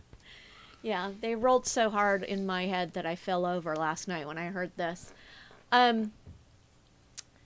It a lot of actresses complain ridiculously about corsets. The problem is not in the corset. The problem is that they're not fit correctly, and that frequently they force actresses to wear corsets with no undergarments. So nothing to keep the corset from rubbing them raw. But what's actually quoted in the article is an actress from Bridgerton who claims that The costuming of which is not particularly historically accurate, it's right? not historically accurate. Right. Yeah. I mean, they've got the shapes historically accurate, but the other They the take a lot of materials and liberties. things, they take a lot of Yeah. liberties. She said she thinks she tore her shoulder wearing a corset from the Regency era, which is how would you? Corsets that don't would touch be your shoulder. like me saying I tore my shoulder on my bra because it has an underwire. Right. I mean, corsets from the Regency just don't do that. Well, and at least the bra goes over your shoulder, which the corset typically doesn't. Yeah, in the Regency era, some of them do, but it's just ridiculous. And other actresses, Emma Stone was quoted as saying that donning a corset was gross. Someone who's not used to it, I can see that. And the actor said she couldn't effing breathe while wearing one. If it's tight laced, then yes, you're not going to be able to breathe when you're wearing it. And if you Yeah. are trying to sit in modern furniture in the modern slouch that we've all adopted, it's not going to be comfortable to breathe. I did wear a corset as part of a Halloween costume to work once, and I was not comfortable because by the end of the day, my corset was jamming me in all sorts of weird places because they weren't meant to sit in an office chair and, slouch your way through typing all day. So it's completely ridiculous, and I hope that this doesn't mean that the BBC is going to be actually banning corsets, just that they'll take that into account in fantasy pieces like Bridgerton. Right. And half the actresses in Bridgerton are so young that they probably don't even need a corset anyway. I was going to make a joke about superheroes now no longer wearing tight-fitting superhero costumes. But I guess if you look back at, like, Iron Man, basically they let Robert Downey Jr. wander around in sweats with mocap dots, and they just mapped the costume over top of him. So, well, I guess if superheroes can do it. But I'm going to be really disappointed if somebody tries to do a, legitimate period piece and everybody balks at the costumes and they just go for really schlumpy looking stuff. Right. And I don't see how any period drama that's set in the natural form era or the bustle era, there's no way that, other than, really, really young actresses that, and by really, really young, I mean 17, are going to be able to wear those without some corsetry. They're so form-fitting on those outfits. And there's not a lick of spandex, which you can't say about Bridgerton, I don't think. There's lots of man-made materials in the Bridgerton costumes. Oh. Sean? I have two here that I'm almost tempted to roll into one thing, but we'll see if I do or not. Ant-Man, as we know, Scott Lang lives in San Francisco. And as part of the Ant-Man film, part of Quantumania, one of the scenes they were going to open the film with was going to be Ant-Man at Giant Stadium, Oracle Park, hitting a sort of splash ball. He was going to knock it out of the park at his 100-foot tall height, which basically would have been a 3-mile hit. Oh, wow. And it was going to be a big deal. They were going to ask the entire stadium of sports fans to stay after a game for just a little while so that they could get the shots that they needed to put him in. And they created big baseballs for this. They were going to shoot the ball out of a cannon at him to hit. They had big props and all this kind of stuff. And the reward for everybody staying afterwards was going to be this, production-made Ant-Man hat. And so everybody was going to get these cool Ant-Man hats to wear in the scene, and they got to take it home.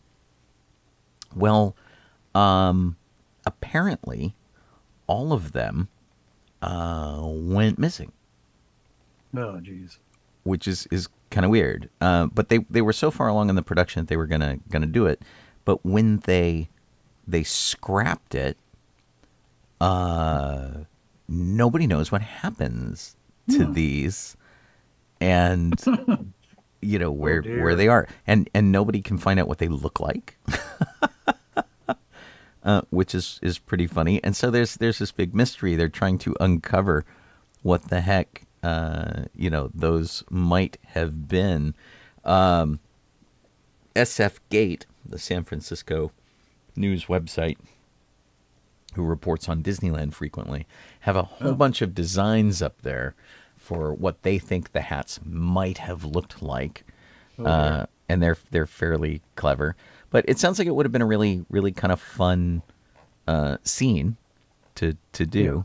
and for whatever reason it fell through. But the film production is like, man, everybody that we worked with the Giants was just amazing. So I think that's a that bummer. you should go ahead and take the other thing unless take the Jeff second one. objects. The second one's it's a short one. So AMC just talked about how they're going to start selling seats in areas by price. And so if you want a good seat, it's going to be more expensive. Yeah.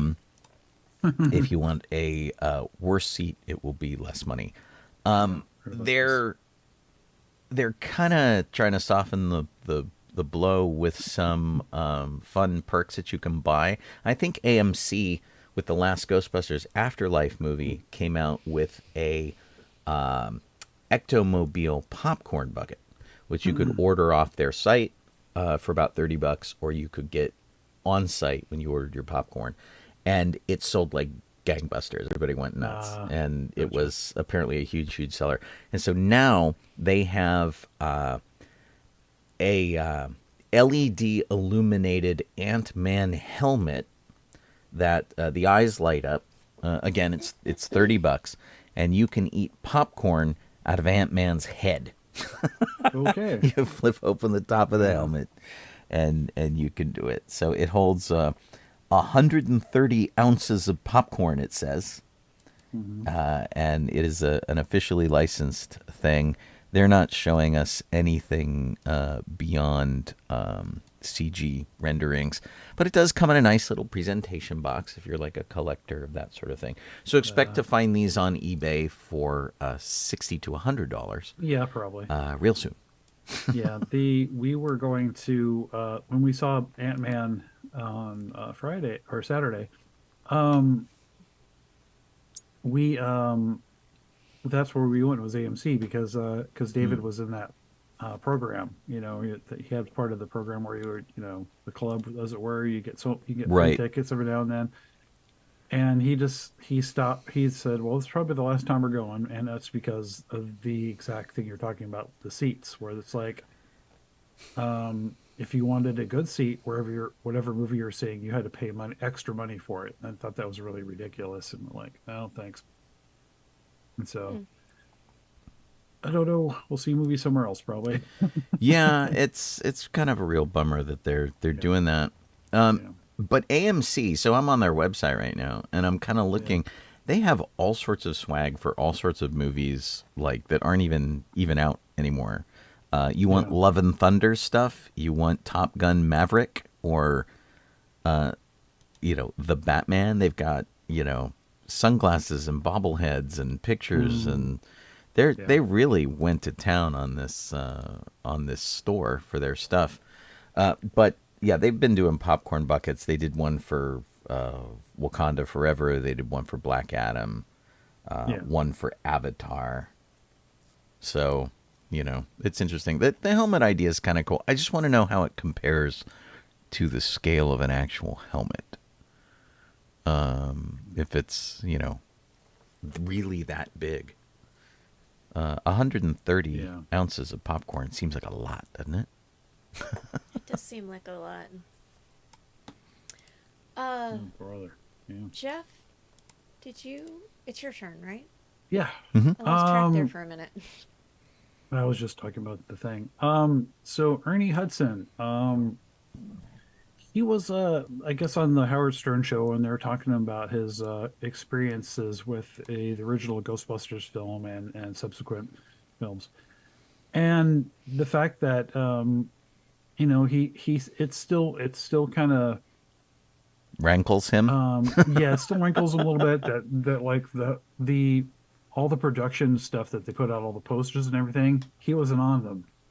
And the fact that originally he was supposed to be there at the beginning of the movie and in the storyline, and they basically yanked it all out and put him at, like, halfway through the film. So he's like, he said it definitely felt deliberate. But I'm not trying to take it. He's not trying to take it personally. Still not trying to take it personally. Yeah, I think that's got to be hard. Yeah. It's one of those things that's really, really hard to like defend, because you're like, why, why wasn't he there? And I get the idea of like the trio of these main guys, but Winston was the audience surrogate. He was the normal dude who went on the adventure with them. He really should have been more front and center. Yeah. I think originally Winston was going to be like Eddie Murphy, and so he had way bigger part, Right. and then they decided to basically go, well, let's take all his jokes and give it to everyone else, and we'll, cut him down to being halfway in the film. And he's, he doesn't want to say like, he doesn't want to say, he's like, you can always blame it on, on being black. But but you don't want to go there, and that's the last thing that I want to do. Yeah. He's like, nothing bad to say about these guys. So, and but, to be fair about this, and you can verify this yourself, if you look up the ad campaign stuff that's online right now for Ghostbusters 2, they recovered from that. They had him in a lot of the posters, and and he was in the ad campaign. Which, baby steps, I guess. Yeah, exactly. But he's not wrong, and I totally feel for him. And Winston is one of my favorite of the group because he's me. He represents us, and it's really important. So, he was. Apparently he looks like he's still in talks to be in the next movie. Like they haven't brought him on yet. He's like still in talks for it, and he's like, he's like, we're negotiating for the movie even now, and it starts shooting in March. And he's like, guys, hey, I'm not an add-on, So because the last movie he had a way bigger part, and he's like, he's the one shepherding again the Ghostbusters, and everything back in, and like, I hope that they get him in there and don't like go, well, whatever. And it's just the only person that I saw that confirmed that they were going to be in the next movie was McKenna Grace. Yeah. But that said, I mean, she just said that she'd come back as Phoebe, but it wasn't. She said it. It wasn't released by like the studio or anything like that.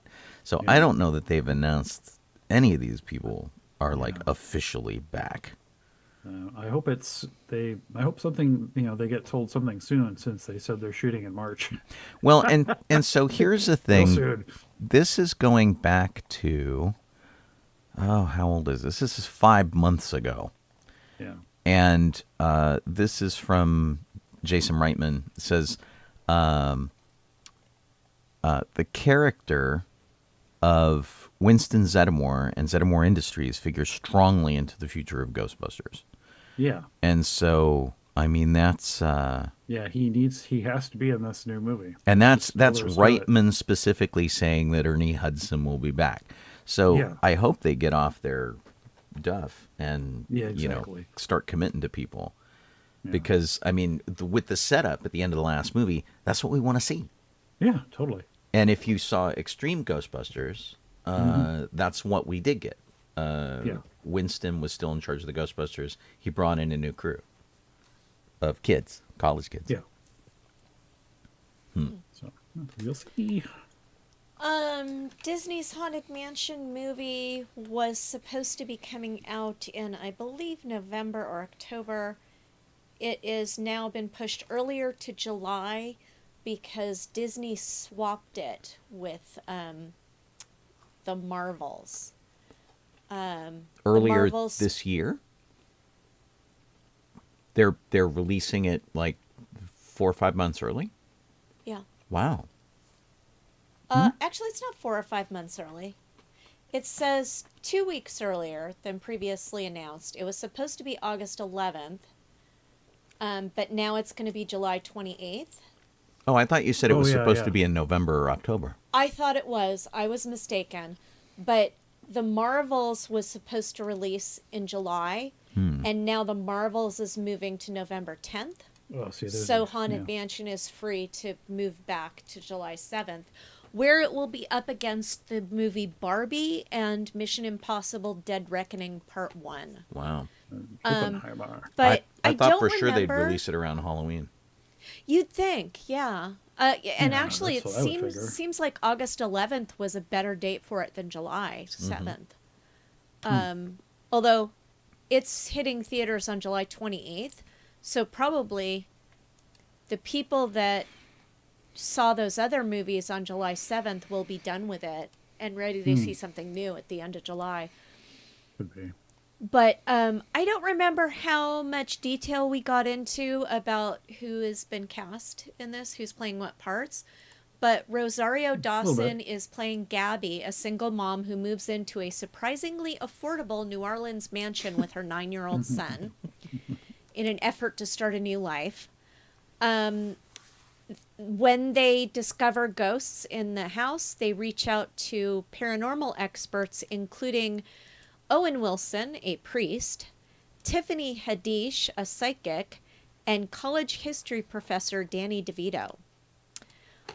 Also starring Jamie Lee Curtis as Madame Leota and Jared Leto as the Hatbox Ghost. Oh, no! Remember? Yeah. Sorry, Stop Sean. casting Jared Leto in anything.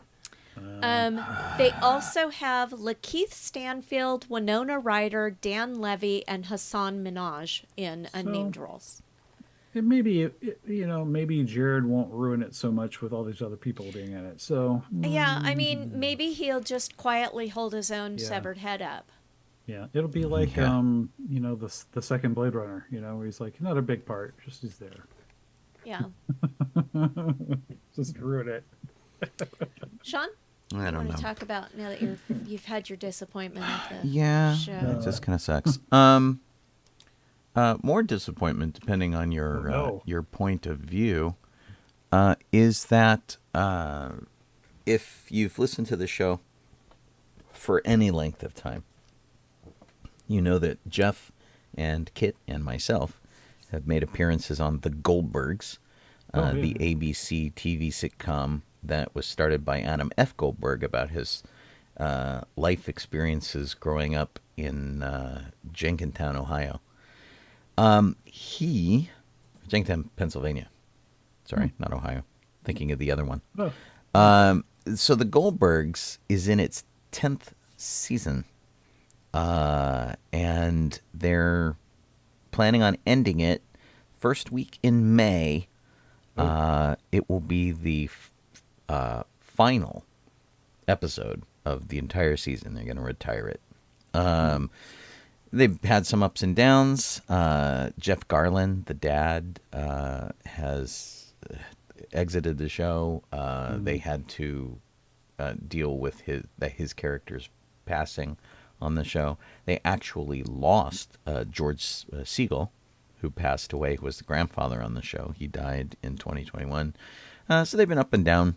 And, of course, Adam F. Goldberg himself has left the series a couple years back. So we've been watching it, I think, out of obligation of late. Yeah, it's not very good. It's been Sorry. pretty funny and up to a point, and then it's become a little less so. I think with the loss of Adam, it's been less so. And I watch because I like to support the actors on the show that I know who I think are pretty great. But anyway, if you're a fan of the show, get ready for that to meet its end at the beginning of May. Yeah. Jeff? Oh, whoops, there it goes. Two things. Number one, Rosella's on there saying thank you for the birthday shout out this morning, Sean. That's actually what I was trying to do. I was trying to pop over to Twitch to say thank you, but also to say that you're welcome. And I'll say it here though. You're very welcome and happy birthday. And I'm glad that you got to tune in. Yeah. My bit of news. It's a bit of news. It's sad and it's also not sad, I guess. So back and forth. Ray Liotta is getting a posthumous star on the Hollywood Walk of Fame because, well, he passed away about 9 months ago, and he's going to get a think star. that's about right. And Yeah. gosh, he was in so many great things. We just had President's Day, and I played some. I played something from Independence Day where Bill Pullman was giving his big, rousing Independence Day speech, and Ray Liotta was his general there in the air base, if I recall correctly. I think I'm thinking of Ray Liotta. A different guy. Yeah? Ray Liotta was like in Goodfellas and such. Yeah. Yeah. I can't think of. I think you're thinking Robert Loggia. I think he Oh, you played know the, what? You're probably yeah. right. Yeah. I'm probably getting dyslexic on my name. I believe one of his newest films and probably one of his last films is actually the movie that Colleen talked about for the trailer. So he's in Cocaine Bear.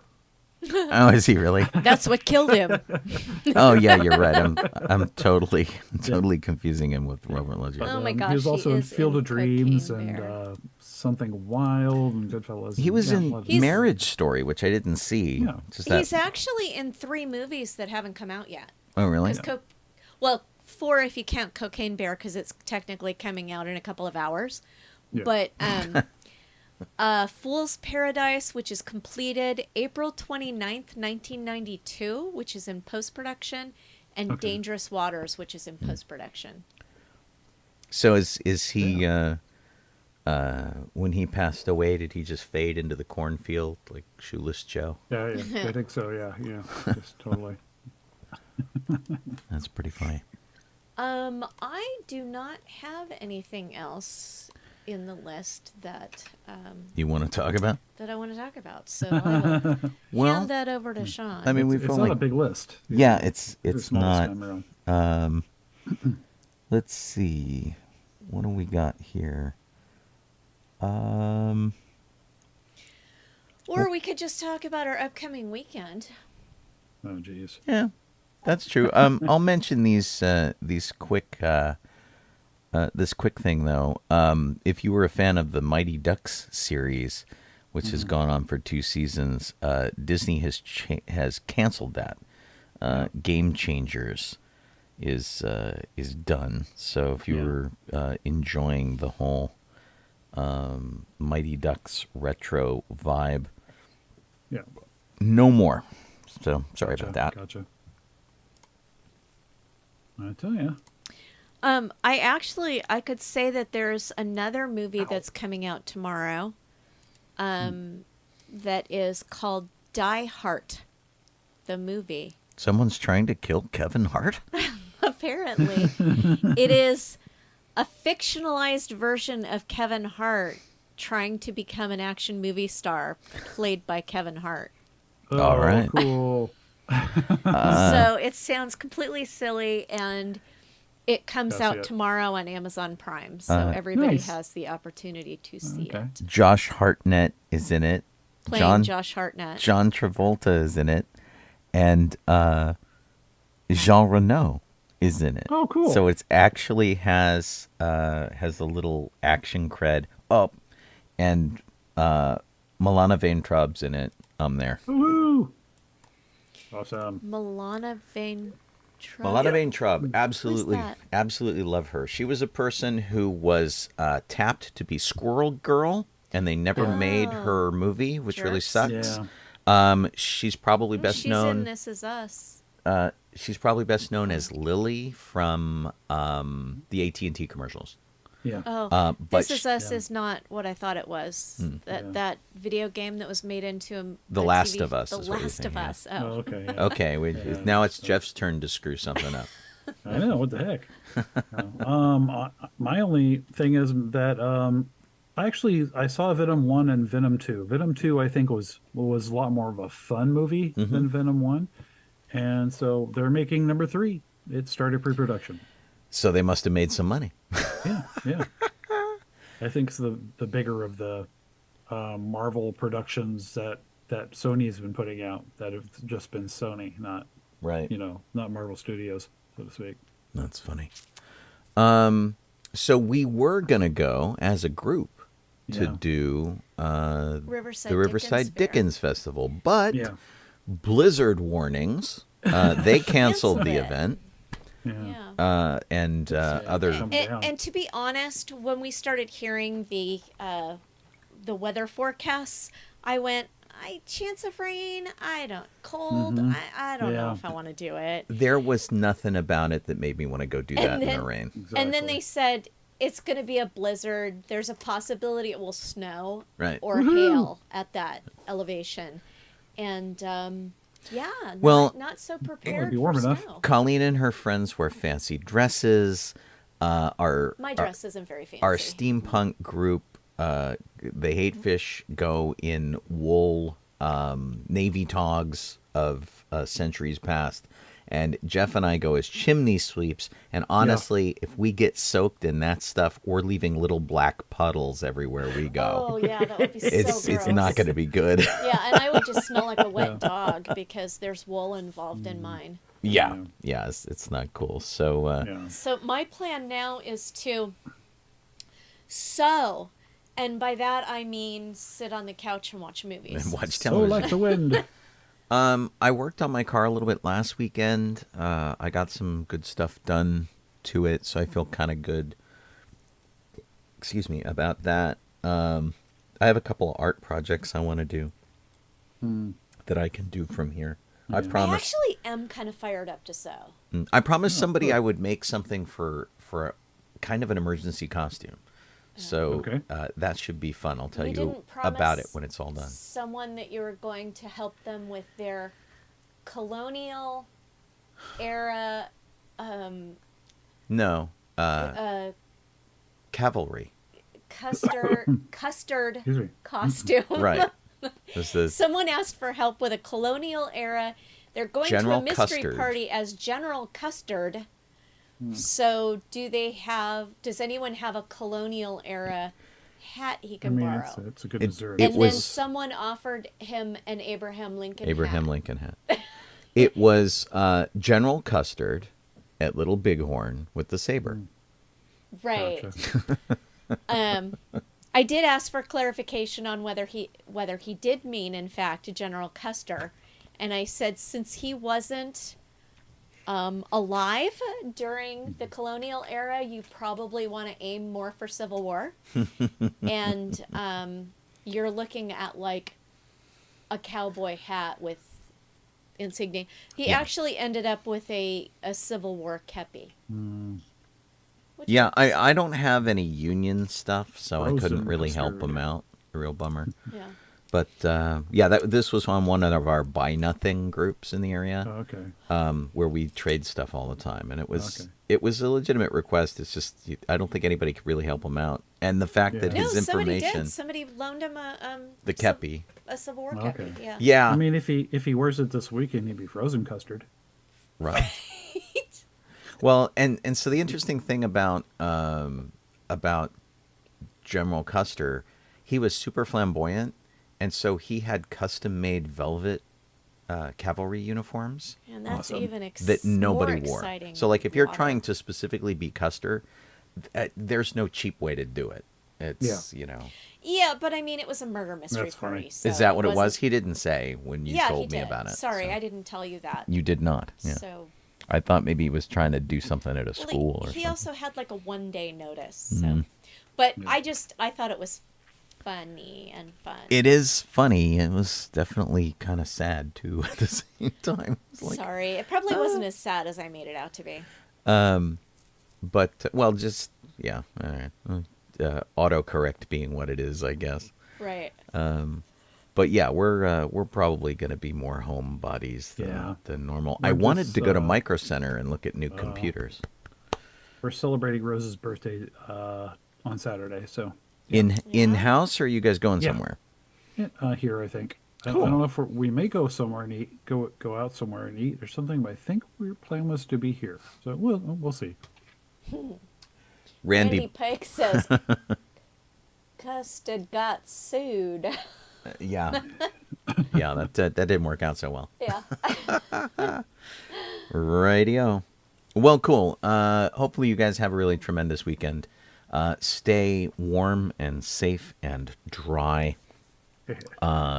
Emphasis on the safe. People get crazy when the weather gets weird, and wherever you happen to be in the country, or for that matter, the world. Just, keep an eye out, huh? Because we like you guys to come back every week. We're always very grateful when you do. And that you listen to us at all is amazing to me. So thanks for doing that. Thanks to Kit for putting together our document, and also doing all the fun stuff over at the Docking Bay 94 Facebook page, where she keeps all the funnies going on. We're very grateful to her for doing that. And then as for the rest of us, I'll be on the air tomorrow at 9 a.m. to wrap out the week for Good Morning Tatooine. That's 9 a.m. Pacific or 12 p.m. Eastern Time. And we'll all be back on Thursday to do this again. I'm Colleen Kaylee Crosby. This is Jeff Soledado. I am Sean Obi-Shawn Crosby. As always, may the Force be with you. Let's see, I got a credits page over here. Bye, TV people. We will see you all TV land. later on.